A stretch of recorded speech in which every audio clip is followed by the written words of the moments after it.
Assalamualaikum warahmatullahi wabarakatuh. Bismillahirrahmanirrahim. Alhamdulillahirabbil alamin.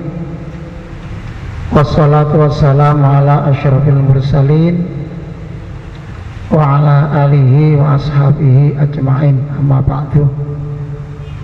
Qala Allah ta'ala fi kitabil karim, a'udzu billahi minasyaitonir rajim.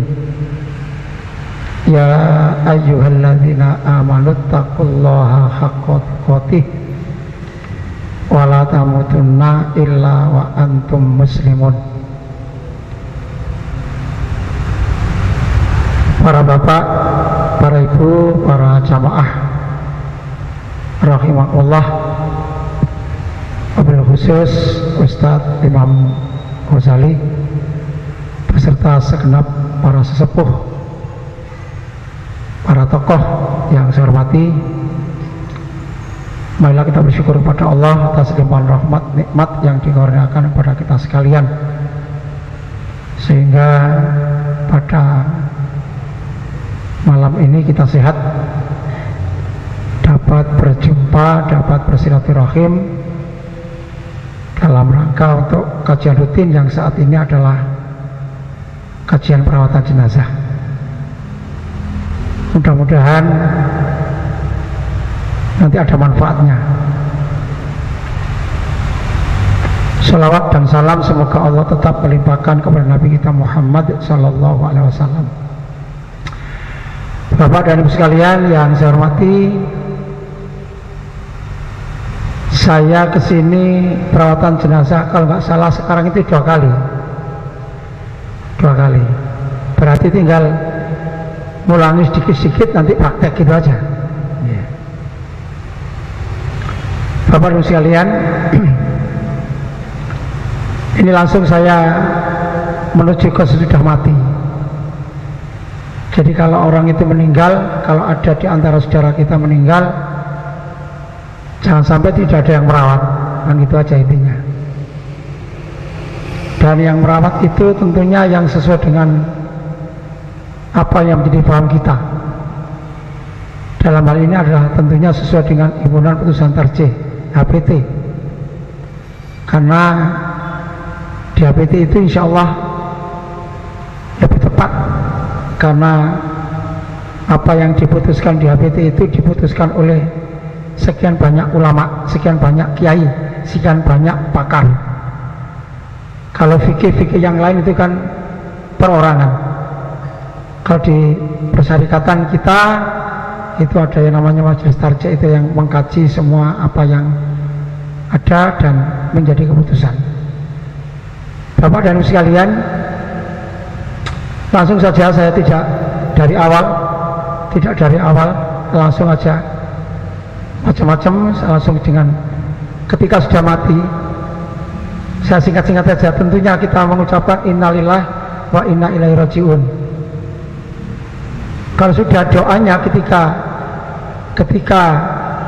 melihat ada jamaah kita yang meninggal, ini dituntunkan doanya Allahumma ajirni fi musibati wahluf li khairam minha. Ya Allah, sesungguhnya kita sekalian adalah milik Allah dan akan kembali kepadanya. Ya Allah, berilah kepadaku pahala dalam musibahku ini, dan gantilah musibah ini dengan kebaikan bagiku. Ada menerjemahkan yang lebih baik dari itu. Maknanya, kalau yang meninggal seorang ibu, maka anak-anaknya, bapaknya diberikan oleh Allah ganti apa? Apakah harus ganti ibu? Tidak.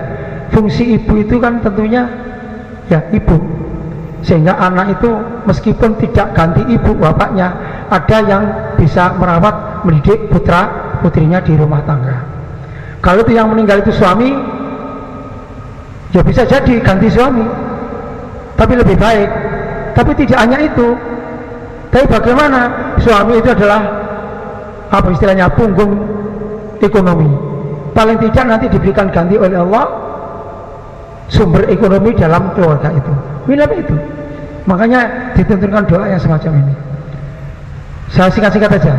Kemudian Bapak dan sekalian, kalau sudah dipejamkan matanya dipejamkan dengan mengucapkan doa Allahumma firli.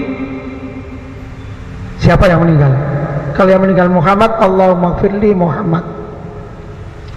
Farfa' darajatahu fil matiyin wafsah lahu fi qabrihi wa nuluhu fihi waqflu fi akibi. Minimal Allahumma firli Muhammad atau Allahumma firli Akhwan. Ya Allah ampunilah Akhwan. Minimal itulah. Kalau doa yang panjang nggak apa-apa. Singkat-singkat aja langsung. Tadi dipesan sama Yai Ghazali, ojo suwi, ono mangane barang ngono. Ya, jadi singkat-singkat aja. Kemudian Bapak dan Ibu sekalian, kalau sudah, nah ini ya, kalau sudah, maka berikutnya adalah kita sebarluaskan. Sudah tahu, sudah menjadi kebiasaan. Kemudian kita selesaikan hutangnya. Siapa yang menyelesaikan hutang? Tentunya keluarga. Ada riwayat yang juga dimuat di dalam HBT bahwa Rasulullah SAW ketika ada sahabat yang meninggal, maka tidak dirawat sahabat itu sebelum ditanyakan apakah masih punya tunggakan hutang, karena hutang itu sangat perlu untuk kita selesaikan saat di dunia. Biasanya anak ahli waris itu yang ditunggu-tunggu, kalau sudah ada orang yang meninggal, yang ditunggu harta warisannya, tidak mikir bagaimana hutang orang tuanya. Nah, kalau mau menerima harta warisan, tentunya juga menerima warisan hutang. itu antar saja ke sana. Jadi apakah nggak boleh? Boleh menerima warisan, boleh, memang harus diwaris, tetapi hutangnya jangan dilupakan, karena itulah tanggung jawab orang yang meninggal dunia. Jangan sampai hutangnya itu terbawa dan tidak terselesaikan. Karena itu biasanya kalau di kampung Pak Mudin ya, kalau di Muhammadiyah itu ya, orang yang merawat jenazah ketika pemberangkatan itu tanya, kalau nanti punya utang piutang segera sampaikan kepada keluarga yang ditinggalkan, ahli warisnya. Ini syukur kalau bisa Bapak dan Ibu, kalau kita punya hutang ya, yang sudah sesepuh saya, ya paling tidak kita beritahukan pada anak-anak kita, nak bapak dihutang iki sak ini, nok kene, itu lebih utama ya. Jadi itu lebih utama hutang. Selanjutnya adalah, nah ini baru setelah kalau sudah seperti itu perlu kita memandikan. Yang penting nanti memandikannya bagaimana? Memandikan dalam HPT itu jelas disampaikan ada yang pertama disiapkan tempat pemandian. Tempat pemandian bisa di luar rumah, bisa di dalam rumah. Kalau rumahnya itu punya jeding luas, orangnya mampu, rumahnya luas, besar, maka bisa dimandikan di jeding itu, di kamar mandi. Kalau tidak mampu, ya biasanya sinoman itu di luar, di depan rumah, di jalan rumah kita, kampung kita. Ini. Kalau sekiranya kampungnya tidak mungkin, ya mesti diharapkan bisa mungkin. Mana nggak, pokoknya bisa. Nah, mana bisa. Ini dimandikan. Oleh karena itu perlu disiapkan tempat pemandian. Kalau sudah disiapkan tempat pemandiannya, ini disiapkan air secukupnya. 3 tempat. Saya pernah memandikan seorang jenazah yang kebetulan orangnya tidak punya rumah. Setiap hari itu ya sekaligus marbot masjid, tidur di masjid itu. Ada keluarganya disampaikan untuk bisa digunakan merawat jenazahnya, keluarganya tidak mau. Ya sudah, saya mandikan di masjid. Saya mandikan di tempat, kalau di ini misalnya tempat wudhu itu. Nah itu. Ya, tapi ya yang etis ya, tidak di lantai lah. Ada mejanya atau ada ambennya. Saat itu karena tidak ada meja di masjid, ada bangkunya anak ngaji, ya bangkunya anak ngaji itu tak jejer. Itu. Di tempat di tempat air wudhu itu. Nah itu. Air suci, air 3 macam itu air suci, air bersih, semuanya suci, bersih, tidak bercampur apa-apa. Kemudian ini satu tempat air bersih, kemudian tanpa campuran, satu tempat air yang dicampur dengan daun bidara. Di APT jelas daun bidara. Dan disebutkan juga kalau daun bidara itu sulit didapat, maka bisa sebagai penggantinya, misalnya sabun. Kemudian atau sebangsanya, dan tempat yang lain adalah dicampur dengan air kapur barus. 3 tempat itu. Ada yang berpendapat dicari daun bidara itu sampai dapat. Katanya sekarang itu sudah banyak daun bidara. Kalau ada dicari daun bidara sampai dapat. Karena yang terkandung dalam daun bidara itu cepet wong Jawa cepet peret. Itu cepet peret. Tapi kalau sekiranya sulit, sekarang lebih cepat dengan sabun, ya monggo, boleh saja.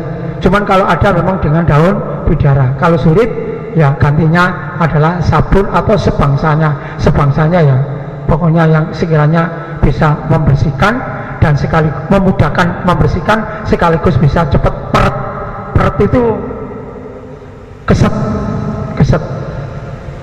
Memandikan jenazah itu kadang-kadang Pak sekalian ibu-ibu, kadang-kadang di belakang telinga ini kadang-kadang licin, berminyak kan itu. Nah itu kalau kurang peret, kurang cepat keset, berarti ya kurang bersih. Sebersih mungkin lah.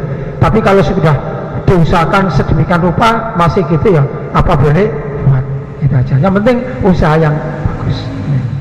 Nah demikian pula air yang dicampur dengan air kapur barus. Ya, air kapur barus. Ada yang mengatakan air kapur barus itu tidak perlu ditumbuk. Pokoknya air katakanlah dalam satu mangkok, kemudian kapur barusnya dicelupkan, sudah ikut itu boleh. Tapi ada yang mengatakan lebih enak cepat ditumbuk kapur barusnya. Kalau ditumbuk bagaimana? Ya enggak apa-apa. Selama ini kalau saya merawat jenazah itu ya saya tumbuk, memang lebih mudah dan merendamnya tidak terlalu lama gitu. Nah daun bidaranya itu diremas dicop saja gitu ya, dicop nocok. Maka kalau supaya cepat merasuk ya diremas itu lebih baik ya. Sama dengan sabun kan gitu ya, sama dengan kapur barus. Kalau diremas kan nggak mungkin kan ya, dijeblok tadi itu, boleh dijeblok. Kalau dijeblok ketika nanti menyiramkan ya dengan ada bekas kayak tumbuhan deplokan itu ya nggak apa-apa, tidak harus dibersihkan. Karena apa? Kapur barus itu ternyata ada zat yang bisa cepat tadi Pak istilahnya ngesetno awak. Jadi air yang terkena tubuh itu bisa cepat keset. Bahasa saya cepat nyilak. Jadi gak kandil airnya cepat nyilak, cepat kering. Nah itu. Dan disiapkan handuk. Di APT ada. Disiapkan handuk untuk apa? Untuk mengeringkan nanti kalau sudah selesai. Kemudian juga kain kering. Kain itu basa Surabaya, basa desa ya, basa Lamongan, basa Gresik ya, sewek.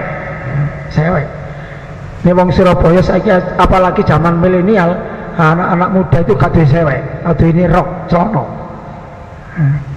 Ya, nek sarung itu si akeh. Nek wong lanang masih nang tengah kota itu si akeh, tapi nek anak perempuan milenial itu wis juara wong duwe sewek itu juara.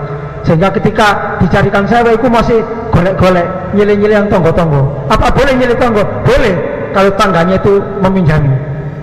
Biasanya disilih kanggo kumpul wong mati ku pedi. Biasa gitu, pedi. Tapi adik kata enggak apa-apa. Andai kata tidak punya sewek, sarungnya bapaknya, sarungnya anak sing lanang, ya boleh.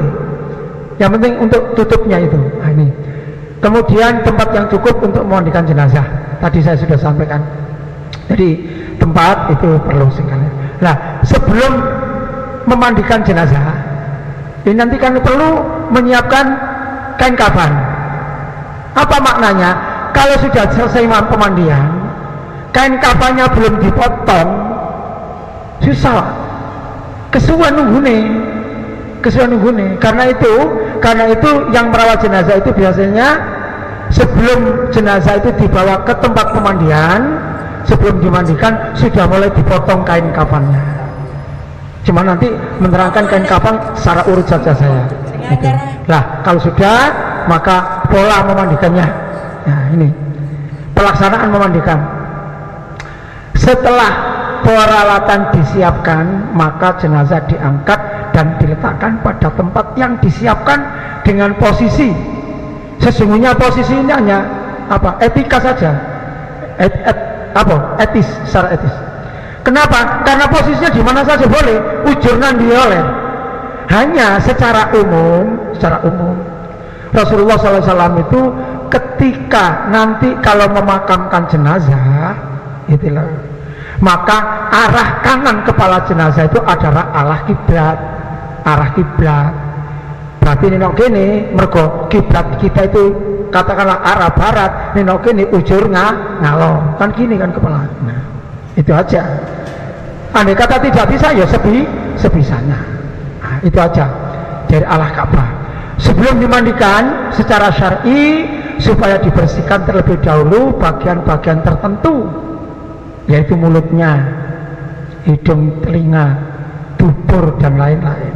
Dengan kata lain itu dibersihkan dulu mulutnya, kemudian hidung, telinganya, termasuk digosok, termasuk dicewoki.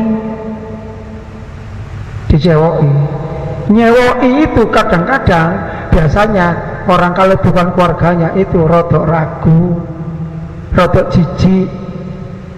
Tapi kalau sudah terbiasa memandikan jenazah, insya Allah tidak jijik, sudah biasa.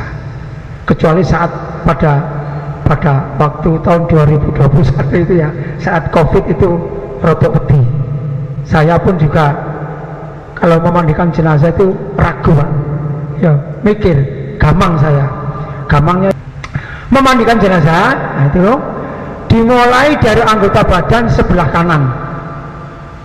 Setelah anggota tubuh, anggota wudhu, anggota badan yang sebelah kanan, terutama bagian-bagian wudhu dengan bilangan siramannya ganjil. Boleh 3, boleh 5, boleh 7. Kalau satu kali sudah rata ya nggak apa-apa. Pokoknya disunahkan bilangannya ganjil. Ini sudah yang namanya sudah tadi itu. Nah, misalnya pertama dibersihkan dengan air sabun. Kalau itu menggunakan sabun. Kalau menggunakan air daun bujara tadi ya. Pertama dimandikan dengan daun bujara tadi. Tapi sebelumnya daun bujara ditelesi dengan apa? Air bersih. Ditelesi dengan air bersih, kemudian dimandikan dengan digosok-gosok dengan daun bujara tadi, air yang dicampur dengan daun bujara atau air yang sudah bercampur dengan sabun. Nah, ini. Apakah kita pakai aslap? Ya boleh pakai alat aslap, boleh tidak. Ya. Kalau saya tidak pernah pakai aslap, langsung aja. Kecuali kalau orang itu punya jenazahnya itu sakitnya sakit menular, sakit apalah, sakit tetanus atau apa itu, atau mungkin sakitnya menjijikan, pakai sarung tangan. Saya enggak pakai aslap, pakai sarung tangan. Ya, apa itu menjijikan? Ya mungkin macam-macam namanya orang, mungkin penyakit kulit, penyakit kudis dan lain-lainnya. Nah, kalau biasa-biasa ya tidak ada masalah. Ini Bapak dan Ibu sekalian, jadi itu dibersihkan dengan itu. Kalau setelah itu lalu disiram air bersih yang anggota yang kanan, baru yang anggotanya itu yang kiri. Termasuk kalau anggota tubuh yang kanan termasuk tangan kanan, jari-jarinya, ketiaknya dan seterusnya sampai ke bokong itu.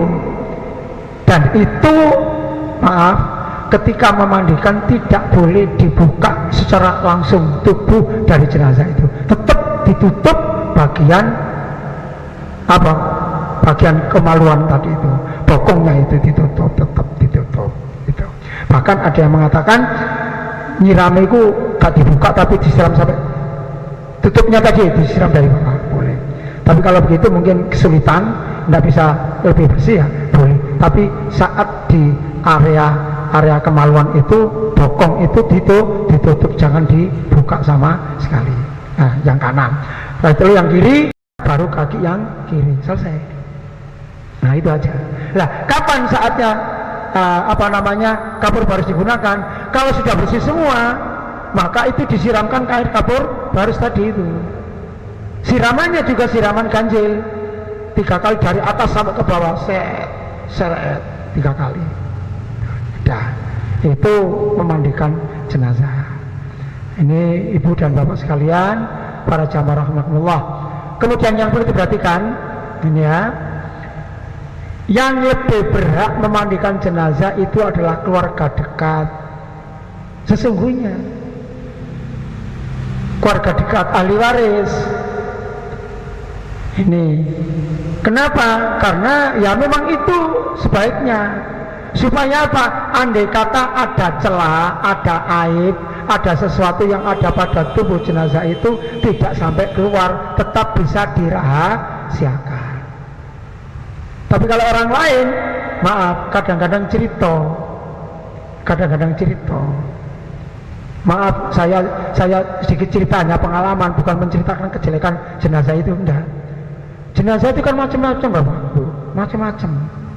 Wong ada itu ketika ya tadi itu saat membersihkan tadi itu kan, ketika saya ginikan itu saya tekan pertama, memang perlu ditekan saat membersihkan jenazah itu, saat nyawak itu perlu ditekan. Apa tujuannya? Supaya kotorannya keluar.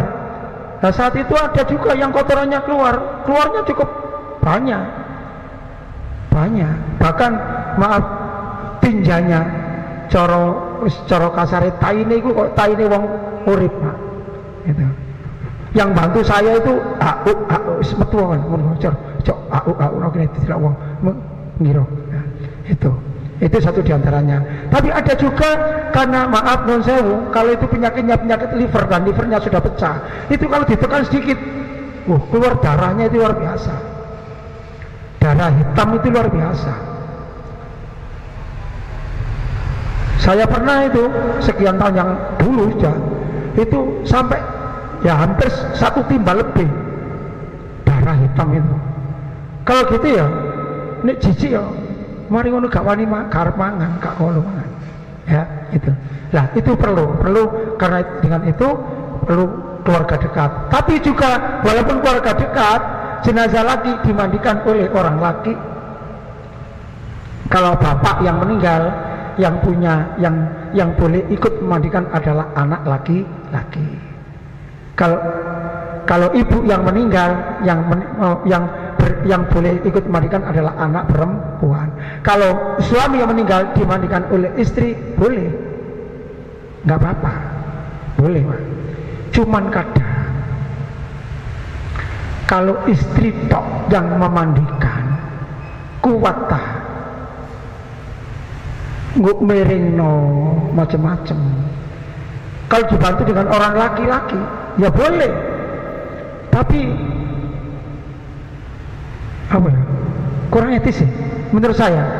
Sekarang saya meninggal, dimandikan oleh istri saya, dibantu oleh orang lain, orang laki-laki lain. Ya apa? Kan gak enak, Pak ya? Izin dah. Kalau anak laki-laki boleh.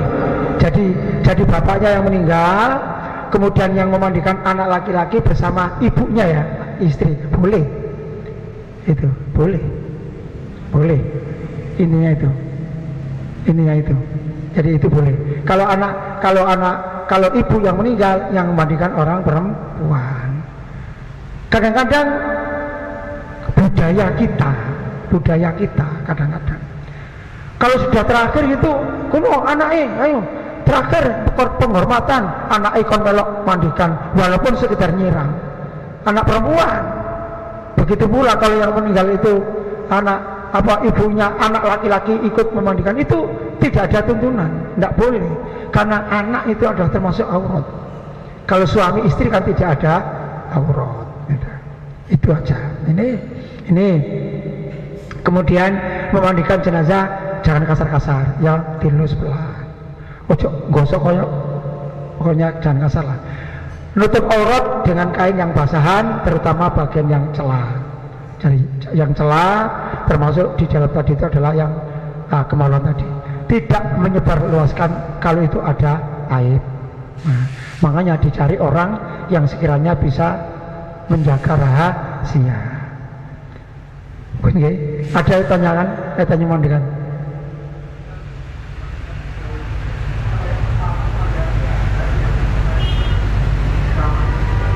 Ya, betul. Jadi artinya di keramas itu begini Bapak. Jadi kepalanya dulu dibersihkan, maka membersihkan kepala itu ya tetap pakai ya istilahnya keramas tadi kan. Keramas tadi kan dibersihkan, rambut-rambutnya juga dibersihkan. Kalau itu pakai sampo ya boleh zaman sekarang. Kalau pakai daun bidara tadi ya boleh. Boleh, tapi tetap kepalanya dulu, setelah kepala baru anggota tubuh yang kanan, anggota tubuh yang kiri, tubuh itu yang depan, mari ngono juga sedikit dimiring no, punggung-punggung juga dibersihkan sampai bersih. Itu Bapak. Ada yang lagi kaitan dengan mandi?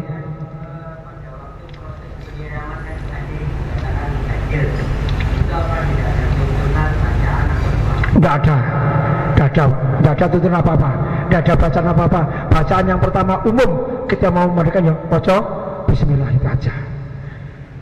Yang ada bacaan tadi itu ketika melihat baru meninggal, innalillah wa inna ilaihi rajiun, Allahumma firli siapa, itu aja. Saat mandikan tidak ada bacaan apa-apa ya. Tidak ada bacaan misalnya membaca doa mau masuk kamar mandi ya tidak ada tuntunan itu ya. Doa mau wudu ada doa naik mau wudu nggak ada ya. Biasanya kalau fikih yang lain kalau wudu itu nawaitu wudu'a li raf'il hadasil asghari fardhu lillahi ta'ala. Nah, kalau mandi nawaitu ya ghusl akbari kan gitu ya, ghusl akbari fardhu lillahi ta'ala dan seterusnya. Tidak ada cuma gitu aja sabun nggih. Nah ini kemudian kalau sudah saya lanjutkan mengkafani jenazah. Nah, nanti kita praktek walaupun sekilas. Mengkafani jenazah ini yang pertama, persiapan mengkafani.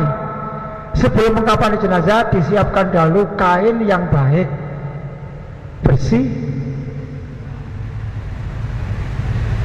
sebaiknya putih. saya putihnya saya baca lama aja ya, karena sebaiknya putih. Kalau ada yang nggak putih bagaimana?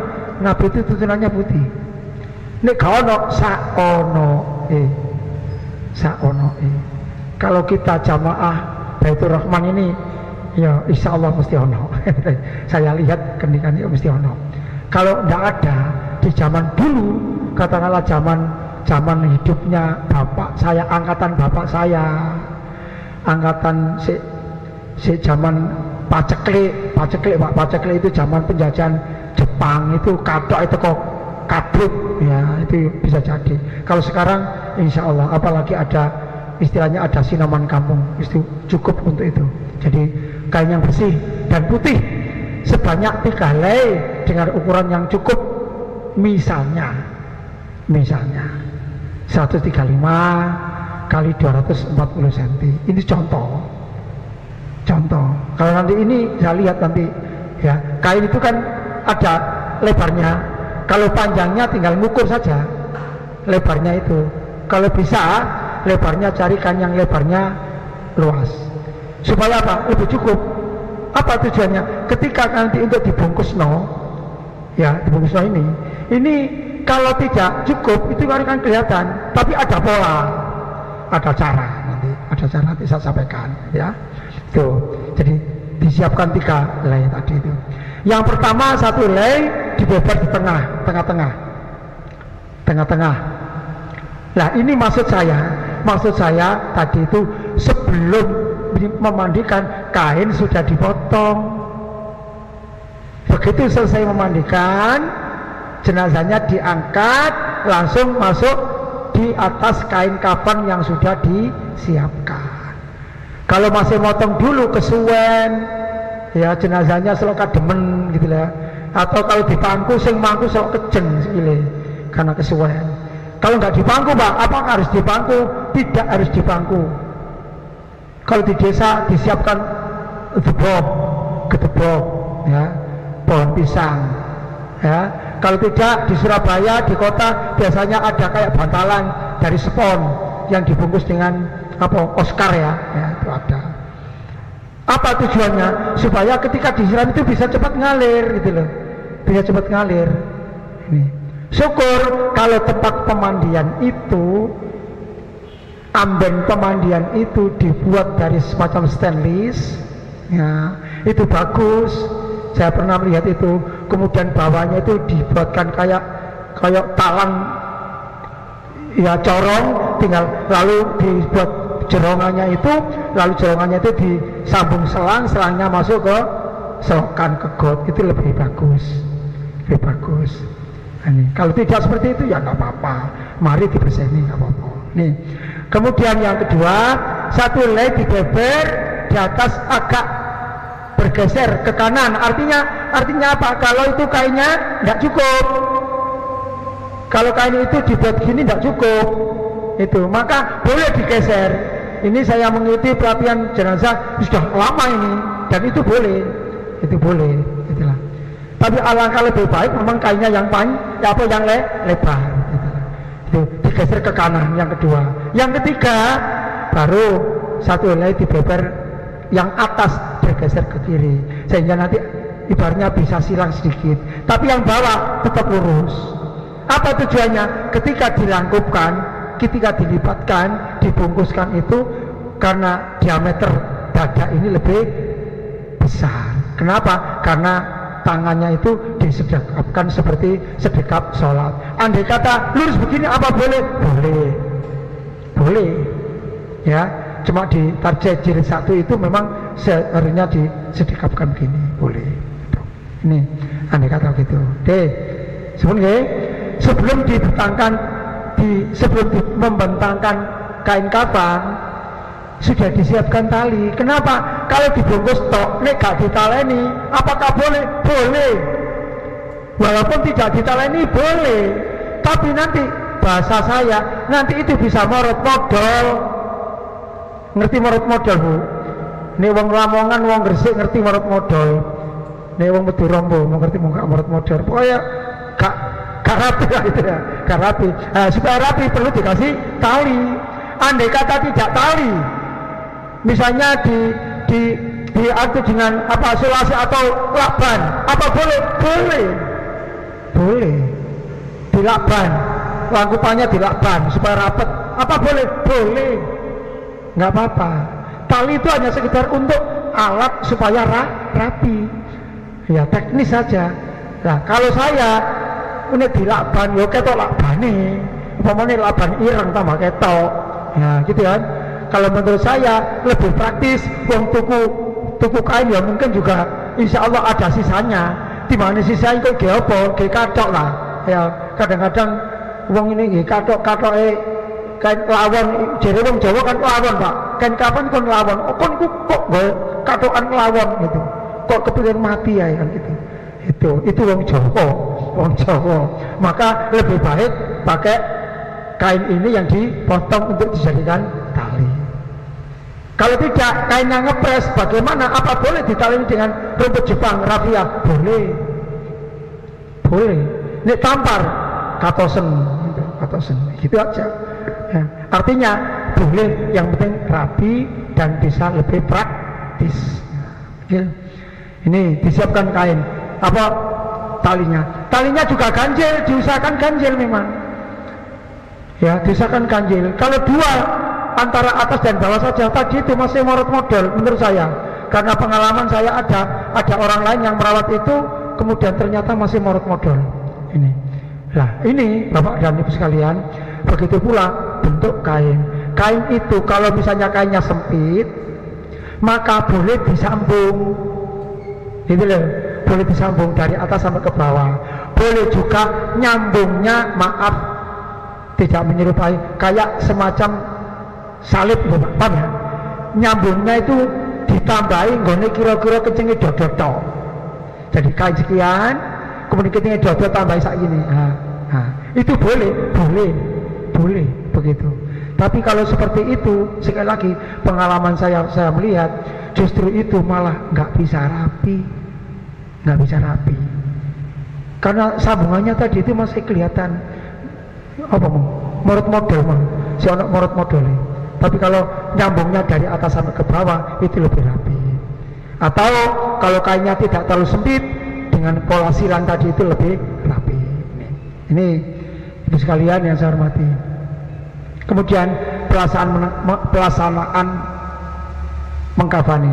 Setelah kain dibeber di tempatnya, ya, jenazah diangkat dan diletakkan di atasnya, kemudian dilutut dahulu dengan minyak wangi. Minyak wangi dilutut dengan minyak wangi kainnya itu. Minyak wangi untuk jenazah biasanya di kampung-kampung itu pakai minyak wangi apa? Serimpi.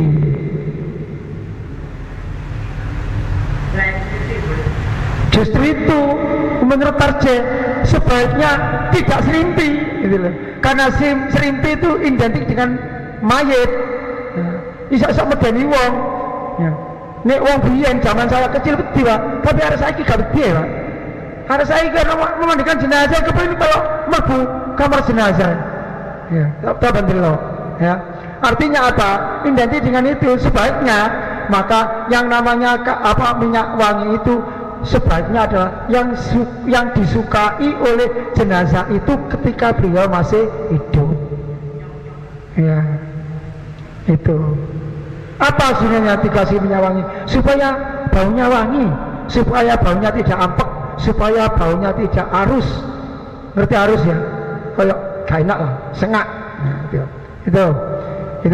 Kemudian dililitkan dulu dengan minyak wangi, kemudian dililitkan kain yang telah dibeber dengan cara sebagai berikut. Pertama, dililitkan dahulu kain yang paling atas, bersamaan dengan itu diambil kain penutup tadi. Kan mari ditusi kan tutup sik, Pak. Tutup sik mbek sewek mau. Nek kono sewek sarung, nek kono sarung ya saonoe. Umpamane sing meninggal itu bapaknya, terus ibunya itu nggak punya sewek tapi punya jubah yang panjang, ditutup jubah ya gak apa-apa. Wis pokoknya ditutup lah. Ojo diedeng-edengno. Nah, ojo diedeng-edengno. Nah, itu ya. Ini lalu diambil penutupnya, lalu dililitkan kain yang kedua dan ketiga, begitu seterusnya. Ini diutamakan, terutama yang ditutup adalah yang atas dulu, ke bawah sampai ke bawah. Ini ibu dan bapak para jamaah rahimakumullah. Kalau jenazah perempuan sama, intinya kalau jenazah perempuan sama. Cuman kain kafannya itu adalah kalau bahasanya sama, tetap 3 lembar. Cuman ada yang menerjemahkan 5 lembar, 5 helai. Itu. Kalau saya di sini saya sampaikan jenazah disiapkan dahulu dengan ukuran yang tadi itu bentuk, saya sampaikan ini adalah 5 lembar supaya lebih rapi. Karena itu kalau untuk perempuan itu biasanya 11 meter cukup. Kalau untuk laki biasanya saya 9 meter cukup. 9 meter cukup. Itu. Ini. Lah, kalau perempuan kain biasa. Tadi itu sama. Kemudian kain jubah. Kain jubah itu ya kayak nggak jubah itu aja. Nggak rok kelambi. Kelambi lah. Ya, baju jubah itu begitu, ya itu jadi kayak kain, kemudian dilipat, tengahnya dibolongi untuk bisa memasukkan kepalanya. Kemudian ada sarungnya, ada kemudian bajunya dan kain kerudungnya itu kalau saya, walaupun saya tidak pernah merawat jenazah perempuan, memang nggak boleh. Kerudung itu kadang-kadang pakai dijahit. Apakah boleh jahit? Boleh, tapi kesuwen. Cukup dengan segitiga. Nah, segitiga lalu dilengkapkan. Ini sudah cukup. Itu kerudungnya. Kalau kudung seperti yang dipakai ibu-ibu, kudung sudah jadi tinggal buat sodok, apa boleh? Ya boleh saja, boleh saja. Iya, boleh saja. Tapi yang lebih praktis ya tadi itu, hanya ini dibuat segitiga tadi, dilipat dua, kain kotak dijadikan dua kan bisa jadi segitiga kan, kemudian dijadikan kudung, nah, langsung gini sudah cukup, nggak perlu dijahit, nggak perlu dijahit. Nanti apa namanya, ketika rapinya kan ketika kain kafannya sudah rapi, gitu ya. Ini Bunda-Bunda sekalian, caranya begini. Ini pertama kain dibeberkan sama tadi, yang kedua kain jubah dibeber, yang ketiga kain baju kurung. Ya. Jadi artinya gini maksud saya, sesungguhnya itu hanya 3 helai, jadi 3 lembar.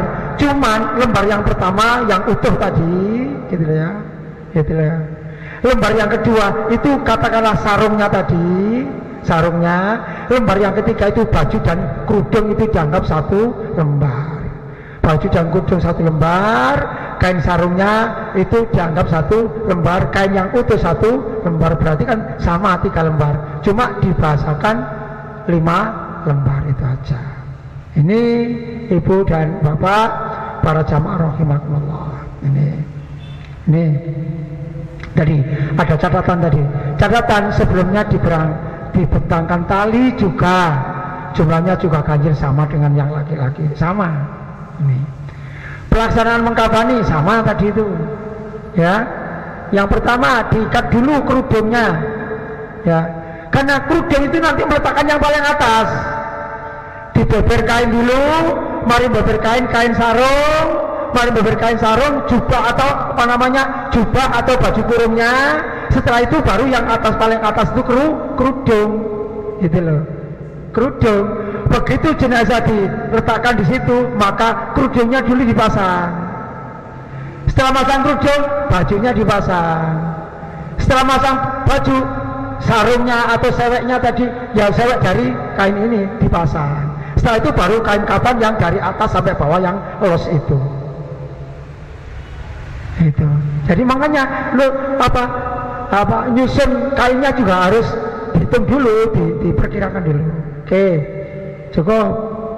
Ini. Lalu sholat jenazah sekarang nggak usah praktek, semuanya tahu. Hanya yang berbeda di HPT jilid 1 yang sapunya merah itu adalah ketika sholat jenazah itu ada 4 kali takbir, sama dengan yang HPT yang jilid 3 itu yang saya bawa itu, sama 4 kali takbir. Setelah takbir yang pertama di HPT 1 itu adalah membaca Fatihah dan sholawat, gitu ya. Setelah takbir yang kedua Allahumma fir lahu warhamhu dan seterusnya. Setelah takbir yang ketiga Allahumma firli hayyina wa mayyitina dan seterusnya. Setelah takbir yang keempat Allahumma la tahrimna ajrohu. Tapi di HPT yang ketiga itu dibolehkan. Setelah takbir yang pertama Fatihah, kemudian baru takbir yang kedua baca sholawat. Artinya apa? Artinya itu adalah sebagai, menurut bahasanya HPT tarjih, itu adalah tanawu keragaman. Tapi keragaman tapi dibetulkan ada dalilnya yang sahih, yang dikuatkan oleh majelis tarjih. Itu yang paling pokok, sholatnya di situ aja, ya. Yang paling pokok sholatnya di situ. Dan yang tidak boleh lupa, jenazah itu kalau jenazah laki imamnya lurus kepala jenazah, kalau jenazah perempuan imamnya lurus pusatnya jenazah, imamnya. Kalau sholat sendiri boleh, maka sama dengan tadi itu. Nek jenazah wedok kenceng nang tengah-tengah jenazah, nek jenazah lanang kenceng nang ngene kepala jenazah. Nek jenazah loro, ini perkembangan, ya. Nek jenazah loro, maka tuntunan ada hadisnya, sholatnya 2 kali. Nek jenazahnya banyak itu dalam bahasa Arab jamak itu loro itu masih tasniyah, masna. Tapi kalau sudah banyak itu berarti 3 ke atas. Nek jenazah akeh jadikan 1 jejer kabeh. Itu. Nah bagaimana? Tadi Pak bertanya, ada jenazah laki yang perempuan, maka ya diatur. Ya apa? Jenazah laki sini, perempuannya agak maju supaya imamnya kenceng tengah-tengahnya jenazah. Nek wake kayak di Mekah dan sebagainya kan hampir setiap selesai sholat kan ada sholat jenazah itu ya, itu. Apakah itu di Madinah atau di Mekahnya kan gitu itu ya, ya sudah seperti itu. Ya sudah diatur di sana kan sudah ada. Ya bahkan jenazahnya tidak diperlihatkan kan, ada ruangannya sendiri. Itu kaitannya dengan sholat jenazah. Pun nggih, loh, wis hampir sak jam lebih. Durung prakteknya nggih, monggo Pak.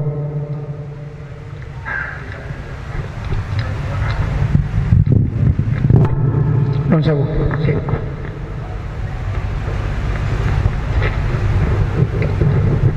Teh putih Pak.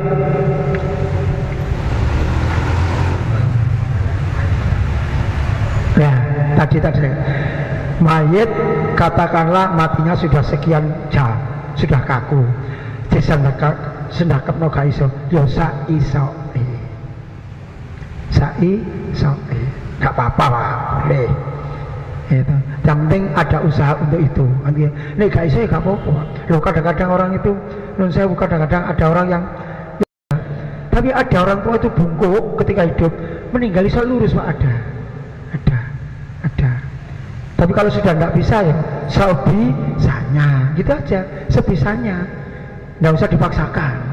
Kalau dipaksakan sampai ketek, apa ketek, putus tulangnya ya, itu namanya menyiksa juga, nggak boleh, sebisanya.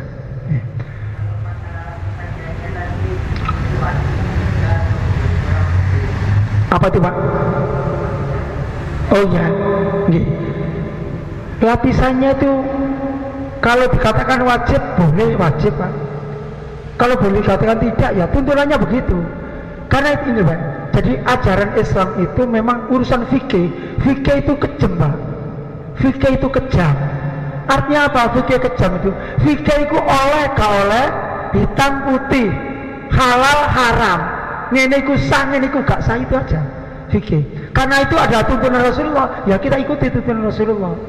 Sebisanya. Andai kata nggak bisa, ya tadi itu sebisanya. Katakanlah kalau lebih dari itu mergowong soge, umpamane berlapis-lapis itu nggak boleh. Bahkan diancam dalam ayat kita tidak boleh suka berlebihan. Kalau kurang sebisanya.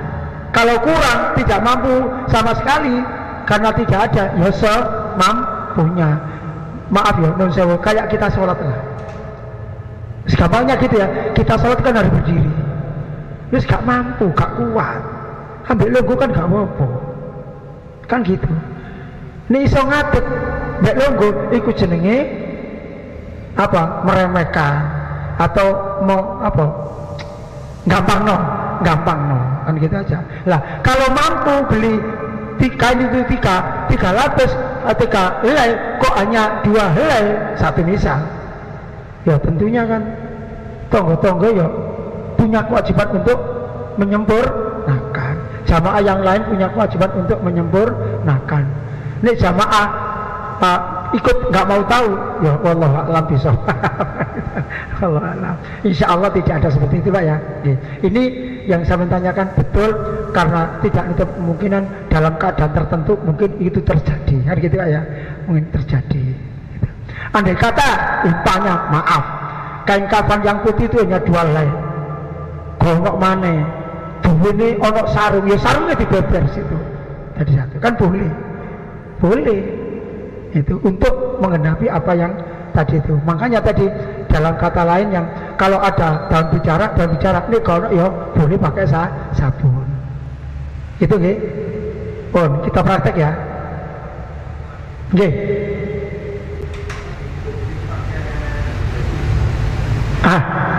Pakai baju ikram apa boleh? Boleh. Nggak apa-apa. Karena banyak orang itu punya baju ikram. Kita kadang-kadang kita habis haji, habis umrah itu kalau baju ikram lah disimpan coba, gak dikira apa-apa, ya kenang-kenangan. Apakah boleh digunakan untuk kain kafan boleh Pak ya. Kalau baju ihram tok yang dipakai untuk itu bisa, tapi ketokane apa panjangnya kurang Pak ya, panjangnya kurang ya, tetap menggunakan ini. Tapi boleh lapisan dalam itu baju ihramnya boleh, tidak apa-apa, boleh Pak, tidak apa-apa. Ini banyak terjadi seperti itu pun nggih. Prakteknya apa nih? Praktek mengkafan, praktek memandikan hanya sekitar saja. Memandikan saya peragakan saja. Kalau mandikan saya peragakan saja, oke. Nanti praktek mengkafani baru nanti saya ya.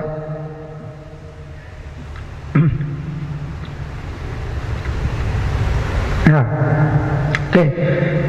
Yang pertama, kalau sudah Pak ya, sudah meninggal, sudah jelas, maka kita mandikan. Katakanlah ini jenazahnya. Nah, katakan ini jenazahnya. Kita letakkan kepalanya di utara, gitu kan? Utara. Maka disiram dulu Pak, siram kepalanya dulu. Siramannya berapa tadi? 3 kali. Anggap aja ini ciduknya. 1, 2, 3 dikosoki Pak. Masuk das. Kasih semua. Ya. Masuk dikasih sabun tadi atau sampo atau tadi apa? Daun bidara. Sampai bersih. Kalau sudah, kemudian anggota tubuh yang kanan. Yang kanan kan kalau begini kan berarti kan sebelah barat ya. Sini 1. Disiram dulu, dikasih kain sabun tadi, kain apa? Air bidara, daun bidara tadi dirsihin ketiak-ketiaknya sampai ininya. Ya. Kuku kadang-kadang kalau dianu itu kan disiapkan batang daun sirih ya, gengesi ya. Apakah boleh? Boleh. Nggak pakai itu nggak apa-apa. Nggak pakai itu nggak apa-apa. Biasanya kalau pakai daun sirih itu biasanya belinya kain paketan di pasar secara umum, ono kembangnya, ono macam-macamnya, ono kendini panen itu biasanya.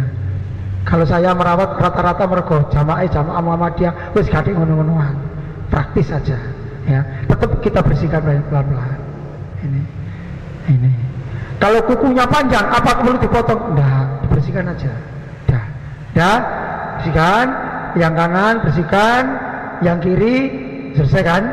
Nah, kemudian untuk sekiranya supaya ini kelihatan lebih bersih, meyakinkan, siram lagi boleh dengan air bersih, dengan 3 siraman tadi, dari atas sampai ke bawah, siram seret 3, cukup ya.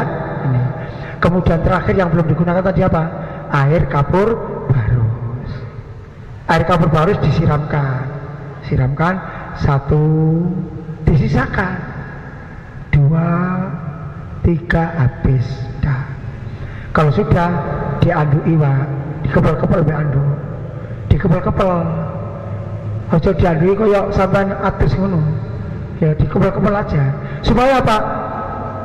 Airnya kering. Dah, termasuk kepalanya ya. Kemudian setelah itu baru ini setelah bawah sudah. Kalau sudah kemudian apa?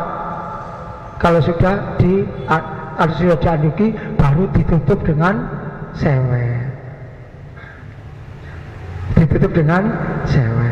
Pun ini. Apakah perlu diwudhui Pak? Tidak ada tentunya. Mandinya apa namanya? Mandinya jenazah ya sudah itu. Kalau itu kan sama dengan kita mandi junub tadi itu, mandi junub. Cuma kalau kita hidup itu iso mandi junub, nih wong mati gak iso mandi junub dewi kan gitu aja. Kita yang memandikan, itu ya. Ini Bapak dan Ibu sekalian. Cukup ya. Sekarang apa?